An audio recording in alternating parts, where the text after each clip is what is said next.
பெரிய பிழை என்ன அப்படின்றத தான் நம்ம முழுக்க முழுக்க அந்த வீடியோல பேசியிருப்போம். சில தாவேக்க நண்பர்கள் நம்மள வந்து கடுமையான முறையில விமர்சனம் பண்ணிட்டு தான் இருக்காங்க. கமெண்ட்ல பார்க்க தான் இந்த இடத்துல வந்து கவர்மெண்டோட ஃபெயிலியரை பத்தி நீங்க ஏன் பேசவே நம்ம இல்ல பேசியிருக்கோம். ஆனா அப்படின்னு அது பெரிய சொல்லுங்க. ஏன்னா அங்க காவல்துறையினுடைய ஃபெயிலியர் இருக்கு அப்படிங்கிறத மட்டும் தானே நம்ம பேச முடியும். வேற என்ன அங்க ஃபெயிலியர் இருக்கு? நீங்க அரசு தரப்புல ஏதாவது ஃபெயிலியர் இருக்கான்னு நீங்க சொல்லுங்க. இதை தாண்டி வேற ஏதாவது ஃபெயிலியர் இருக்கா? நீங்க சொல்ற கட்டுக்கதையில கான்ஸ்பிரசி தியரியை நம்மளால சொல்ல முடியாது.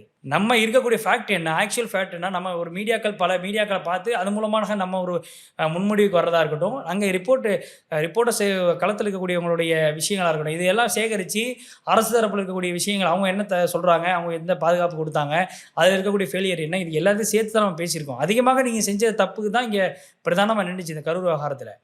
ஆனா இது எல்லாம் தாண்டி கரூர் விஷயத்துக்கு அப்புறம் நிச்சயமா வந்து விஜய்க்கு எதிராக திரும்பவும் தான் திமுக நினைச்சாங்க.